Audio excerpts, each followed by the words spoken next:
in 2 towns. Yeah, I believe it is 2 towns. We're going to start hitting what I call the wall, where you just hit it and the levels spike. Do not get used to being this high leveled. There is going to be a lot of experience grinding in this game. Fighting trainers is a much better way of doing it than just training against wild Pokemon. And even though the opponents you're going to be facing from rematches aren't quite the level you need them to be, it's still better than the alternative of just grinding on low-level wild Pokemon. As you can see, we finally have a fire attack. I'm actually going to save that battle because that'll get me to show off something we haven't been able to show before. If this battle would end. Thank you.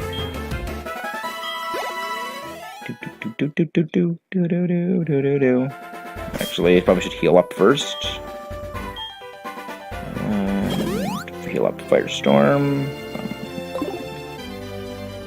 Actually, one thing I should probably change around is... I'm gonna go change around... No, not Switch. This is not the newest Nintendo system. I'm gonna switch Ember with Leer, and then switch that with Tackle. I'm doing this so that Ember is now the first move. Is now the first move in that set of 4. This doesn't really have any big impact on anything. I just like it better for convenience, because I tend to the way I tend to hold my stylus is closer to the first spot, the first move. So it's just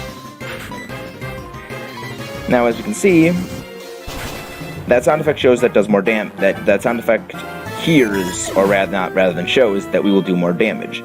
That is super effective against Bug, and also the word super effective popped up there. That is double damage, which, considering that it is a special attack, we are receiving what is called same type attack bonus, because it is a fire attack, and we are a fire type, gets a bonus 50% damage, and then gets super effectiveness factored in, which is double damage.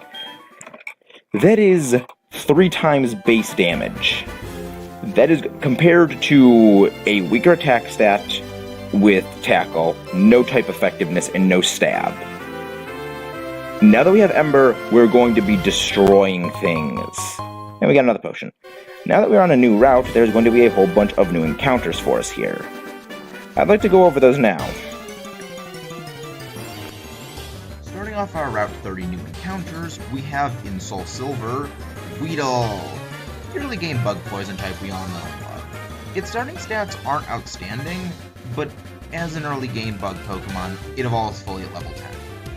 When it reaches level 7, it's going to evolve into the very defensive Kakuna, before being a high damage special wall Beedrill at level 10. As a Beedrill, this is a Pokemon that is an early game powerhouse. Its impressive base 80 attack and special defense right from the get-go is something that will allow you to power through most opponents with ease. Even though its moves aren't going to be the best, the stats can more than make up for it. Unlike the Pokemon from Route 29, Beedrill does have longevity. Fortunately, or unfortunately, depending on who you are, Beedrill's Mega Evolution doesn't exist. So, if you were hoping to use it for that reason, don't.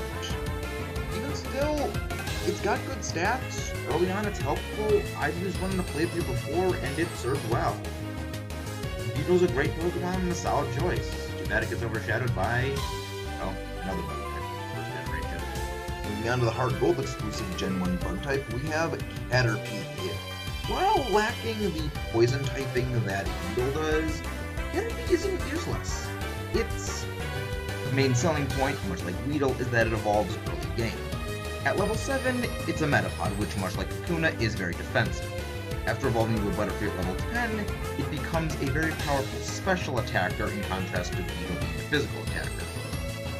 When it evolves, it learns Confusion, which, while it doesn't receive a attack bonus, will still hit pretty hard.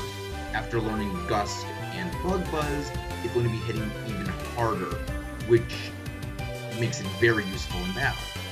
Beyond this, Butterfree can also fill in a support role, being a Pokemon access the ability of Compound Eyes, which boosts the accuracy of moves by 30%, and getting access to moves such as Stun Spore, Poison Powder, and Sleep Powder will allow it to status opponents that would otherwise be more difficult to deal with. In difficult battles such as bosses and gym leaders, this is instrumental in victory if your Pokemon is, say, 1 or 2 levels away from evolving, and it just doesn't have the stats to deal with a hard-hitting opponent.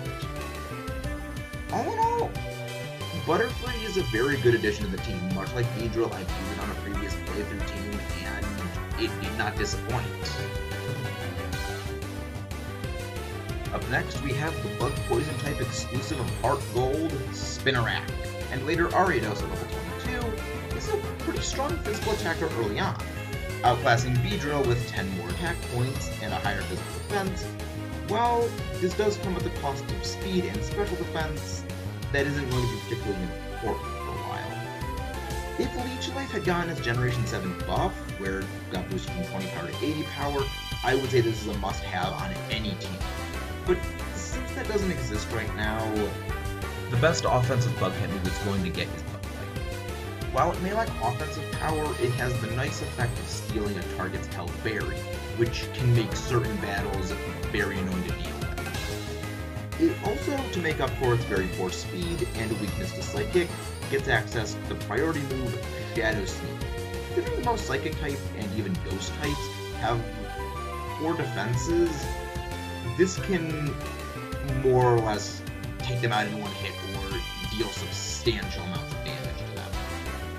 In comparison to Beedrill and Butterfree, it takes longer to evolve, and as a Spinarak it will not be hitting hard for a while. But after it evolves, it does get better stats than either of them. While its speed and special defense is lacking, it will make up for it in damage output and its priority moves.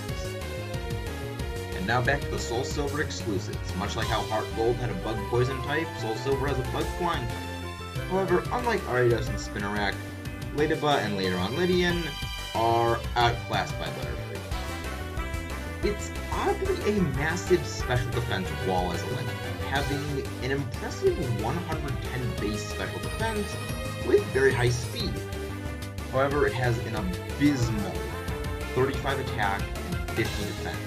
Considering most every move it learns for a long time is going to be physical, it's going to be doing almost no damage. That combined with the fact that most moves early game are physical, so it's not going to be able to do its job of walling out special attacks because you're not going to be encountering them. In comparison to Beedrill, while it does have much higher special defense, Beedrill evolved earlier and has higher damage output and higher HP, meaning it can do more damage and take more hits on the physical side. All in all, the Pokemon on Route 30 are much better than those on Route 29, except for Lydian. And we found... Actually, I want to show off something. This actually gives me an opportunity to show something. I'm just gonna use Tackle to show something off. As you see, Metapod used Harden. If I use Tackle again, it would do almost no damage. However, because Special Attack and Physical Attack use two different defensive stats, Harden does not affect that damage. Now, I could have easily just, knocked out in one turn with an Ember, but I think that's... I just want to check something. Yep. I knew it.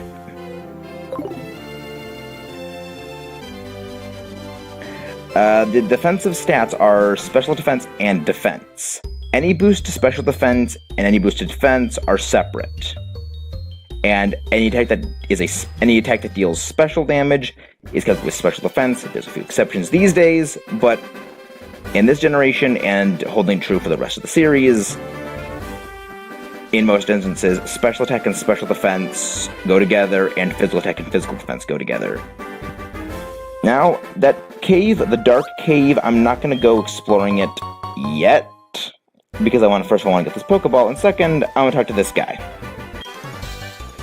Okay, a bunch of Pokemon. Let me battle with you. We have another bug catcher here. I like this bug catcher. Why? He has 4 Pokemon. But not only does he have 4 Pokemon, and they're all extremely easy to beat, but as you'll see after this battle, which probably will take a while because it's just 4 Caterpie. It's 3 Caterpie and 1 Weedle, I believe. If I know that from the top of my head, I'm a nerd.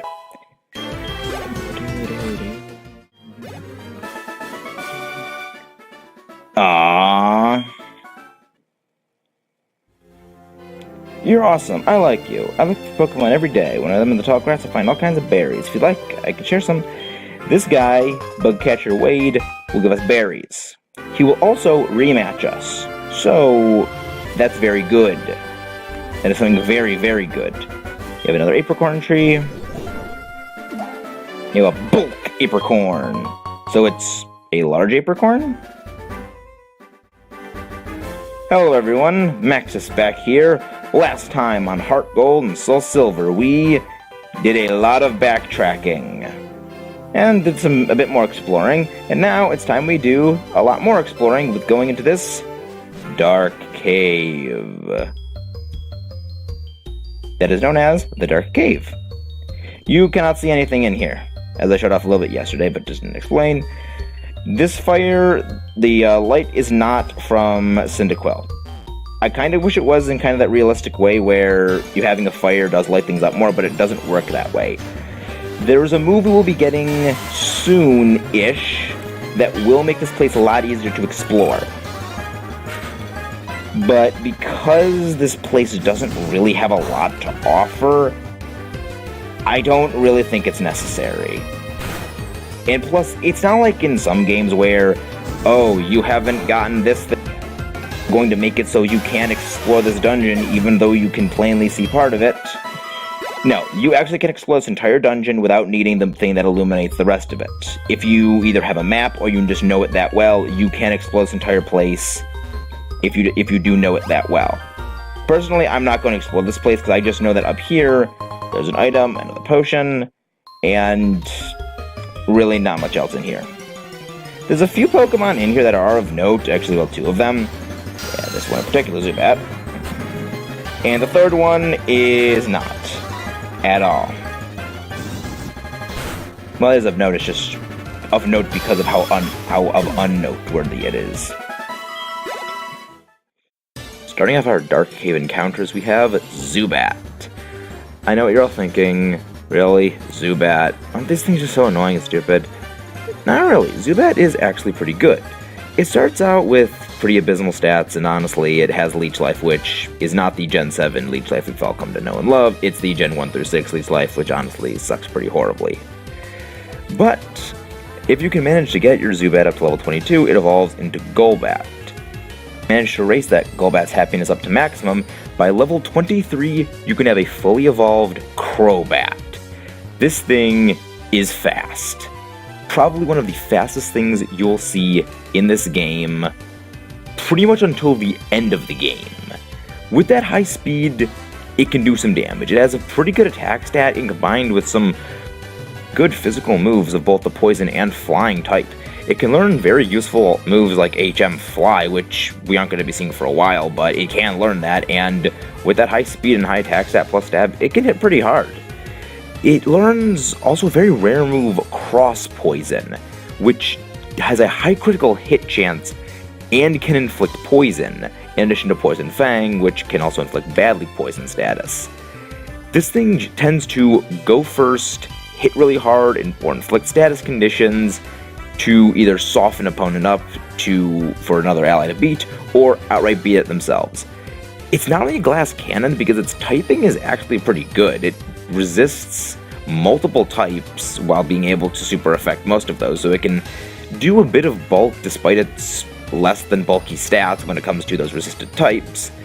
And its weaknesses is that it does have a lot of weaknesses. Poison and flying does open up a lot. It's a type combination that doesn't particularly cover its weaknesses well. And it will need to avoid any Pokemon pretty much that can hit it with decently powerful moves, or it will be going down pretty easily. But if you can manage to get through it, it's pretty strong and very useful.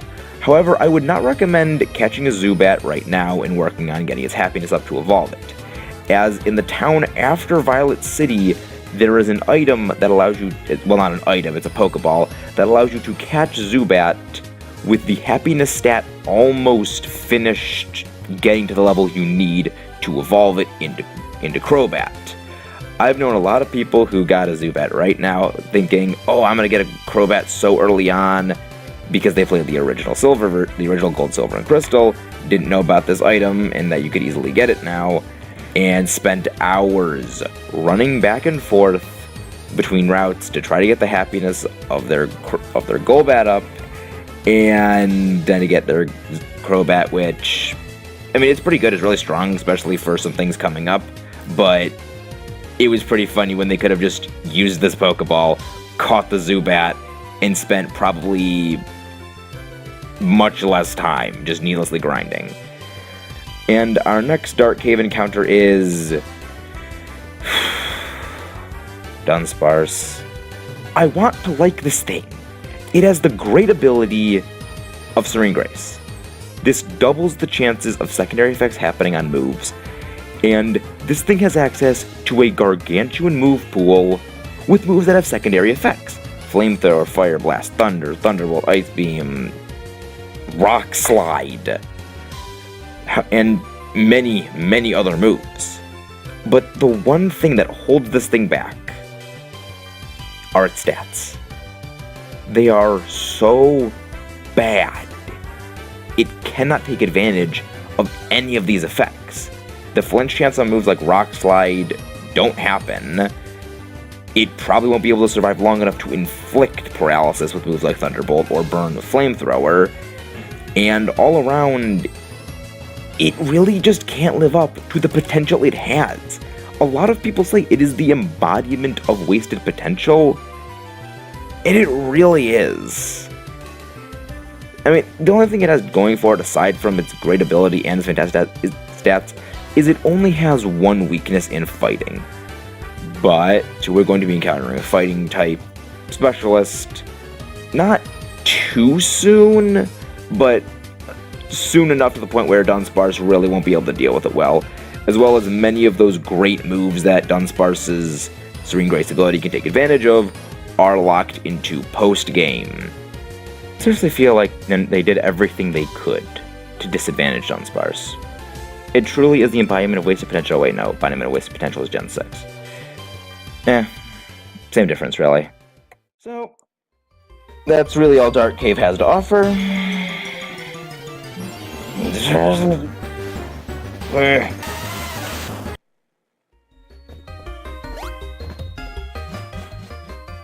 Get out of the cave.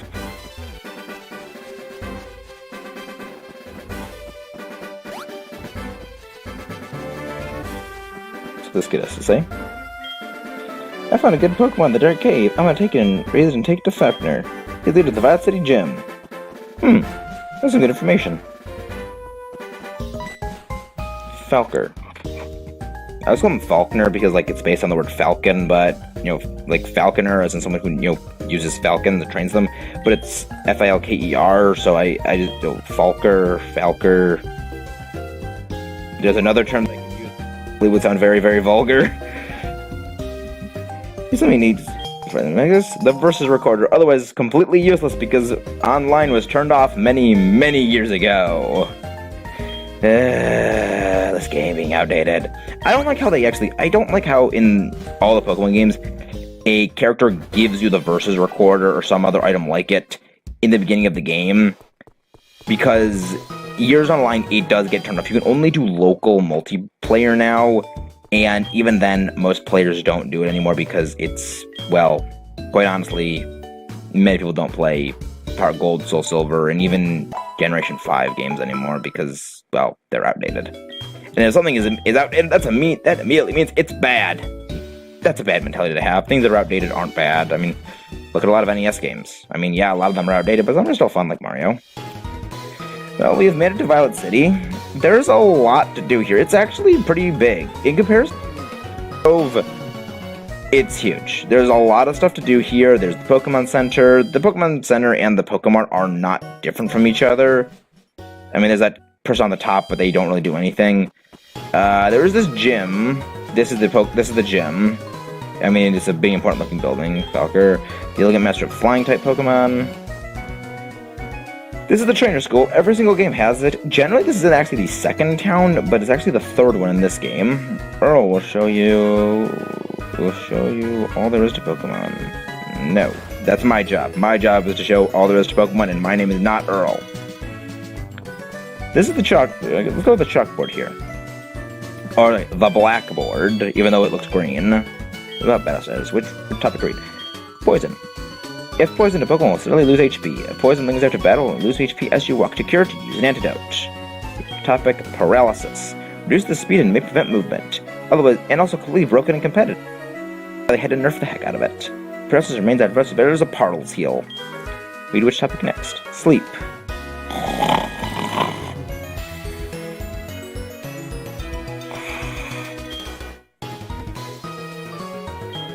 Man, reading that was a real snooze fest. I guess I'm using Awakening on me. All jokes aside, sleeping, when a Pokemon is asleep, you'll stay asleep for 2 turns minimum, 5 turns maximum. I believe that's how it was. I don't know if they've changed it lately, because they've been changing a lot of things. You will always be asleep for 2 turns minimum, maximum of 5. Certain abilities change this, like Early Bird. I believe you can wake up earlier with it, as the name suggests, but it's a pretty remote condition. Burn can defeat a little bit by bit. It also reduces the attack stat. It actually cuts the attack stat in half. This is really, really powerful. It can utterly just cripple Pokemon with high attack stats because it cuts their attack stat in half. That doesn't sound like that is really big. It's why people in competitive carry moves that always burn. Burn heal will cure it. Now we get to Frozen. No, not the movie. The movie is seriously so stupid. I've never seen it, but it just Pokemon is frozen, it can't do a thing. It remains after battle, he fought out with an ice heal. There's actually a few interesting things about the frozen status condition. There is no move that will guaranteed inflict it. Every other status condition, there is a move that will always inflict it, and do nothing else. With Frozen, the only way you can be inflicted by Frozen status is a random chance. There's nothing that will guarantee Frozen status, no ability, no nothing. It is the rarest condition to get happened, and it is debatably one of the most powerful because it was, I believe, a 10% chance of thawing out every turn. So you could theoretically stay frozen shorter than being asleep, but also longer than being asleep. But stay frozen for longer than you would have been asleep. I like that. It's kind of like you have a chance of being utterly unable to attack for a long time, or you can come out instantly. It makes battles where you are frozen really tense because you don't know what can happen. With sleep, you know what's going to happen. I actually have a funny story actually to share about being frozen. Just a quick map. Yes, we already went over this. There was one time I was battling a friend of mine, and they froze the attack, and I thawed out the same turn and just destroyed them. Their whole thing was basically just trying to get me frozen so they could set up something, and it didn't work. Now I say we go to the gym. Guess I in front of a gym? You the guy we have to talk to? Yo, champ of the making, you must be here to challenge Falkner. Falkner. Oh, there is an N. So it is Falkner. I guess never mind. The gym leader, right? You're quite welcome. Almost. The city, the Sprout Tower, can train themselves. Challenge Falkner would be too difficult, so you've gone through their training. Ha! So, as we know, Falkner is a master of the flying type. We presently only have a fire type. I highly recommend catching a Pokemon for this fight. There's actually a Pokemon right here that is very, very good for this fight.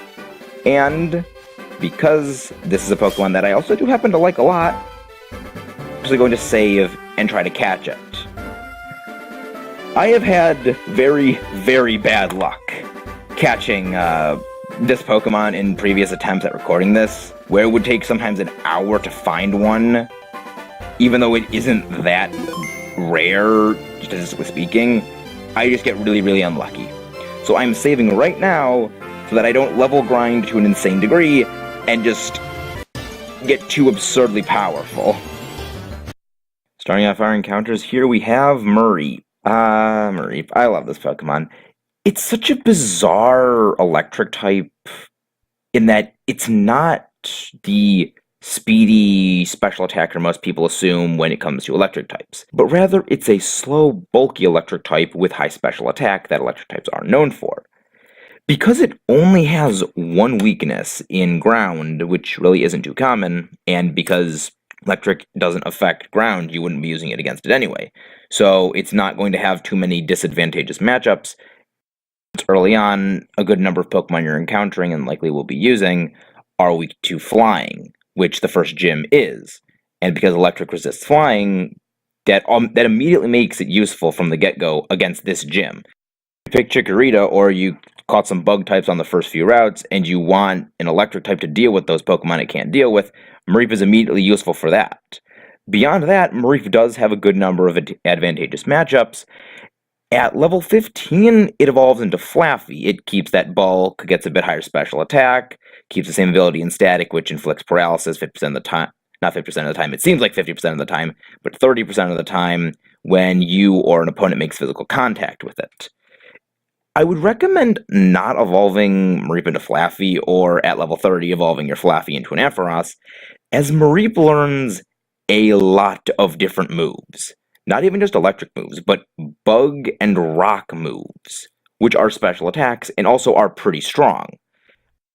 But because of the way the levels work in this game, where Ampharos will be learning those moves at a point beyond, say, the final areas of the game, where if you want those really good moves, you're going to either need to grind for an insane amount of time, or early on not evolve your Mareep into a Flaffy and then into an Ampharos, which is something I do quite frequently and will be doing in this Let's Play because I'm using Mareep on my team.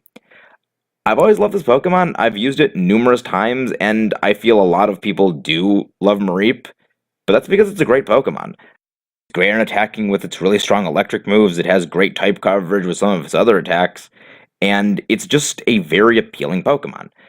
But there's one thing that could have made it better, and I'm really sad it got taken away from it. Originally, Mareep, or rather Ampharos, was supposed to be an electric dragon type.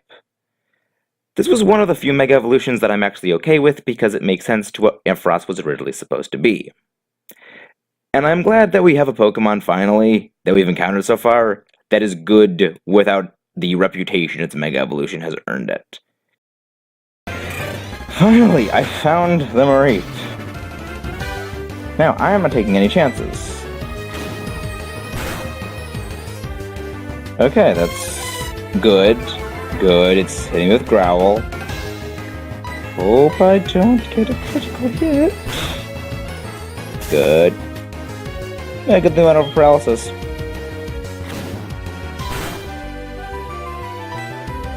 And Pokeball, go!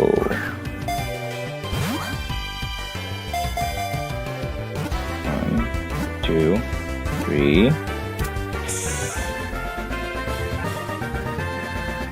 First throw, first catch.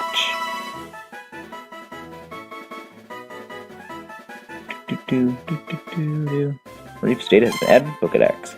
If static electricity builds in its body, its fleece doubles in volume. Touching it will shock you. It's so adorable. I actually have a specific name for this one, and you'll actually understand what it is if you know Mega Ampharos. Lanayru. Skyward Sword was like kind of the game that did get me into learning about the Zelda game more. It was the first Zelda game I actually saw in full, and I've drawn some the Thunder Dragon, Lanayru, and Mega Ampharos, and even just regular Ampharos a few times before playing this game. So, like in my personal life, just with friends, and I've always thought that Lanayru was the perfect name for a Mareep. Just, same colors, it's a dragon with lightning, same color scheme. Hey, I always thought it was good. Mareep is not the most offensive Pokemon. It is meant to be tankier as an electric type, which, considering it only has one weakness, is actually pretty good. Its attack stat and its special attack stat really isn't too terribly good. I mean, right now, at the very least, when it gets better moves, its attack stat actually is pretty sizable for what its attack stat is pretty sizable when it evolves, and this is going to take forever. You know what? This is going to take forever. Firestorm, I need Firestorm to do this. Its attack type is actually pretty sizable, but it just doesn't have the right move to take advantage of it. That is kind of what I said earlier, where early on, you're almost always using physical attacks, and to go on that even further, you're using non-stab physical attacks. You know, most moves you get early on, they're normal. And, you know, it's not going to be a long time before we get an electric Lanayru, as you saw with Firestorm getting a fire attack. But for those first couple of levels, until we get that electric attack on Lanayru, it is going to be a bit of a pain, because it's just going to be using its lower physical attack stat, combined with no stab, so it's going to be a bit of a pain. And now that we actually do have Lanayru, I say that it probably would be a good opportunity to go training it a bit, considering we have to go to the Sprout Tower. So, depending on how long that takes, I may end the video without doing an outro. You know, if training takes a bit too long, I'll do an I won't do an outro, just cut the video, and then resume later, but if it doesn't take too long, we might just finish the Sprout Tower in one video. Yeah, why am I so indecisive? Undecisive? I am indecisive. I think this probably would be a good time to end off the video, because we did have all of those, you know, all the stuff that we went over before, the Dark Cave, everything on Route, what was it, like 36, I think? But I think this is probably a good time to end off the video. Next time in Pokemon HeartGold and SoulSilver, we will be exploring the Sprout Tower, and hopefully being able to fight Falkner later. See you guys later.